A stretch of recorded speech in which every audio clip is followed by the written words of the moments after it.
His pace slowed, then stopped. He drew back just enough to make me look up there. Here he said, calm as ever. Now the real fun starts, and just like that, he left, walking out to greet them. Before we jump in real quick, most of you who enjoy these videos still haven't subscribed. If you're one of them, please take a second to hit that button. It helps with channel growth so much, and means more than you know. And if you're already subscribed, thank you. Now, let's begin. Rick's hands were firm on my waist as he moved against me. Slow and deliberate, like he had all the time in the world. I was perched on the kitchen counter, dressed, bunched up, pulled close against him. Breath caught as I struggled to stay quiet. The game was blaring from the living room. My dad and his friends shouting at the screen just 20 feet away. Rick was one of my dad's closest friends, older. Quieter, but nothing about him felt hesitant. He was steady, focused. Every motion intentional, every shift filled with control. He moved like a man who knew exactly how to take his time. And that was exactly what drew me to him. His breath brushed my ear. "You like this, don't you?" He whispered, voice rough and low. The risk? I couldn't speak. I clung to his shoulders and nodded, barely stifling a sound as he leaned in closer. His focus tightened, confident and unshaken. I felt the counter creak beneath us, his grip steady as he held me in place. I didn't want him to stop the sounds from the living room. Ice and glasses, laughter. The rise and fall of voices only made it worse or better. I couldn't tell anymore. My dad was right there. So were his other friends. And I was tangled up with one of them, like I never wanted to let go. I covered my mouth with my hand, breath trembling, barely holding myself steady. His attention never wavered. If anything, he seemed even more drawn in by how close we were. Then he froze. I looked up, breath sharp. Tom stood in the doorway, one of my dad's oldest friends. The loudest of the three, always cracking jokes. Now completely silent, Rick jolted back. "Already straightening up, go," he muttered. I slid off the counter, heart still racing, heat pulsing under my skin, and hurried upstairs. I lay on my bed, still flushed dress clinging to my legs. My pulse hadn't slowed, the energy still hummed under my skin. The sounds of the game kept coming from downstairs. A while later, quiet footsteps. The sound of the front door opening, then closing. They were gone. But what Rick started, I could still feel everywhere. The next day, just after noon, I got a message from Tom. "You looked good last night. Want something even better?" I was already warm, thinking about how he looked at me in the kitchen. The smirk, the silence. How he walked away without saying a word. He hadn't told. My dad hadn't said anything at all. But now he was saying exactly what I wanted to hear. "Come by, I'll make it worth your time." He'd always been the bold one. The loudest of the three, joking. Teasing, always pushing the edge. But now it felt different. Pointed, director. Like he knew I'd say yes and he was right. I had a weakness for older men, especially ones like my dad's friends. Men who still carried themselves, like they didn't have to chase anything. Men who let you come to them. Rick had lit a fire in me, but this was about to fan it. I didn't bother with excuses. I told my dad I had errands to run, then got dressed without overthinking it. Something simple, something casual. The drive over was short. I barely remember the roads. Just the low hum in my chest, the pull that hadn't let up since last night, and the way my legs felt unsteady. The second I saw his name on my screen. When I pulled into the driveway, the front door was already cracked open. He was waiting. I stepped inside and shut the door behind me. Tom was on the couch, one arm resting across the back, watching me like he'd been expecting this.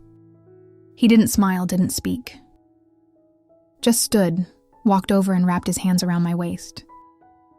Like we've done this before his lips found mine.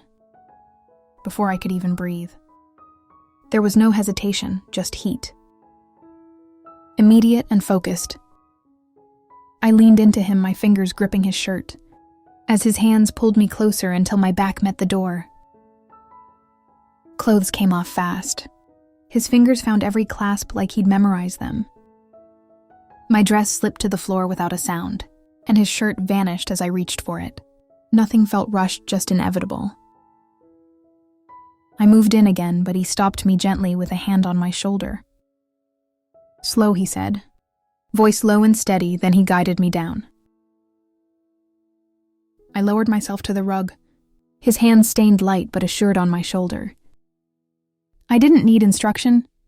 I already understood what he wanted, and I wanted it just as much. I leaned forward, letting instinct take over.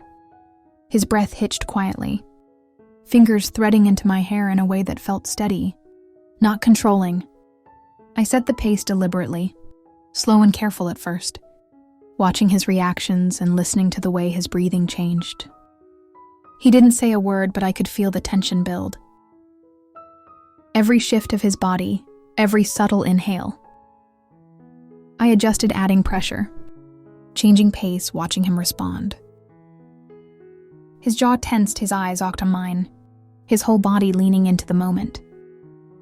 When he finally pulled me back up, his chest was rising unevenly. Without a word, he scooped me into his arms. I laughed softly, caught off guard. My breath short as he carried me like I weighed nothing. The hallway blurred around us, but the tension sharpened. The bedroom door was already open. He didn't stop the moment I landed on the mattress. He was with me, not frantic, just sure. His hands traced my thighs as he knelt beside the bed, spreading them with calm, deliberate care before leaning in. I arched instinctively. He started with a whisper of touch. Barely there, coaxing reaction from the smallest movements. Then he adjusted just enough to keep me off balance.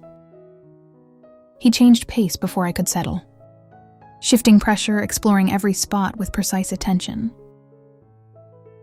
I couldn't hold still, my fingers twisted in the sheets.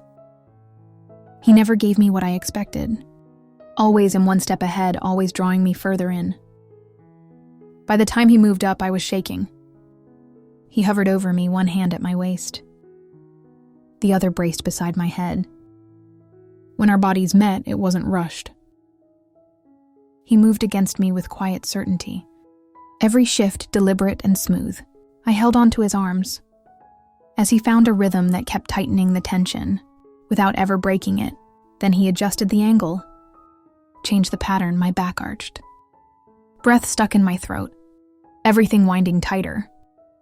He wasn't just confident, he was precise. He read my reactions and adapted instantly. Not by luck, on purpose. It worked. I whispered his name before I realized I had. He smiled against my neck, like that was exactly what he'd been waiting for. His pace changed again, slower, heavier, pulling me further in with each pass. I reached for the headboard, trying to hold myself steady. But the tension kept rising. I almost missed it, just a faint knock. More like a tap. Tom stilled. He kissed my collarbone once, then stood up without a word. I watched him walk away, heart thudding. They were here, once they were inside the room. They stood near the bed, calm and composed. There was no awkwardness, no pause. Just presence. I sat up slowly, breath still uneven, and met their gaze. No one spoke. I slid to the edge of the mattress and lowered myself onto my knees. Tom stepped forward. I reached for him without hesitation, my fingers running down his thighs as I leaned in. His breath slipped out sharp and quiet, one hand brushing my cheek. Rick moved in beside him. I welcomed him with the same ease, one hand moving to him while the other kept its rhythm. I alternated, gently shifting focus between them. reacting to their movements and the way their breathing changed. Gary stepped in last. I looked up at him, then leaned in, planting a soft kiss just above his hip. His hand landed on my shoulder. Light but firm, I kept the motion going. Circling between them, maintaining the rhythm as their restraint started to wear thin. When they lifted me, my whole body buzzed. Tom and Rick moved in sync, one beneath my arms. The other under my knees, they lowered me onto the bed. Like I was nothing but breath and weightless heat. Gary stepped between my legs the second I settled.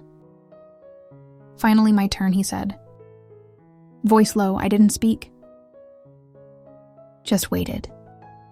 He leaned in with care, adjusting my position with one hand at my hip and the other behind my knee.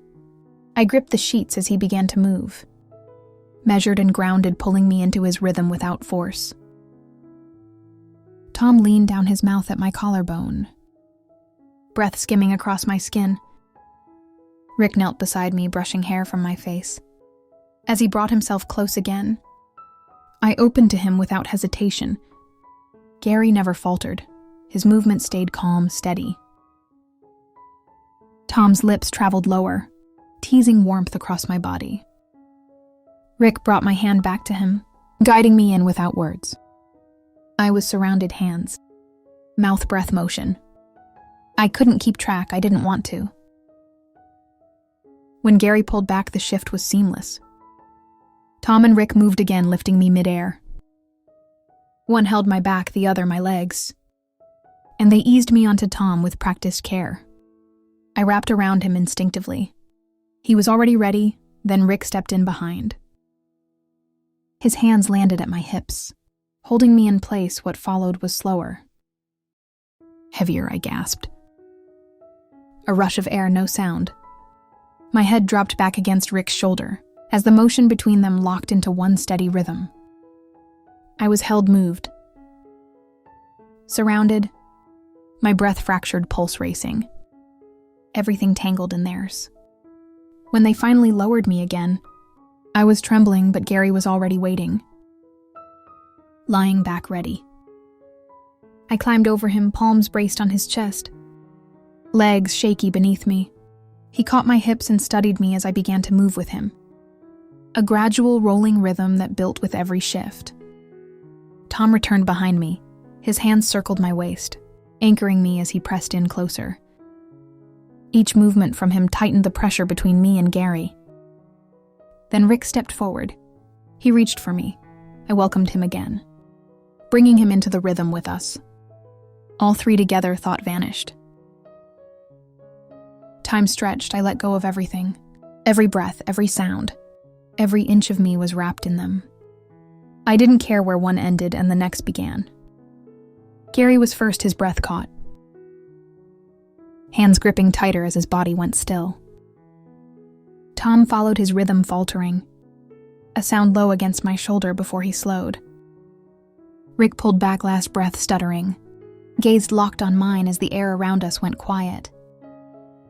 Stillness fell, I collapsed onto Gary.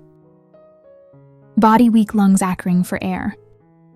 My limbs were useless, my skin flushed and buzzing. No one spoke. They stood around me, present, grounded, watchful. I stayed where I was, eyes half closed, unsure how much time had passed. Then I felt it, a familiar touch. At my waist, a shift. Behind me, a presence I already knew. Leaning in slow, patient, certain, my eyes opened, it wasn't over. I didn't hold back. I gave them everything I had, and they didn't let it go to waste. Be honest, do you wish you were there too? If you were, what would you be doing? Tell me in the comments, I'll be reading before you leave. Don't forget to like, subscribe, and turn on notifications by clicking the bell icon, so you never miss the next one. Thanks for watching, see you soon.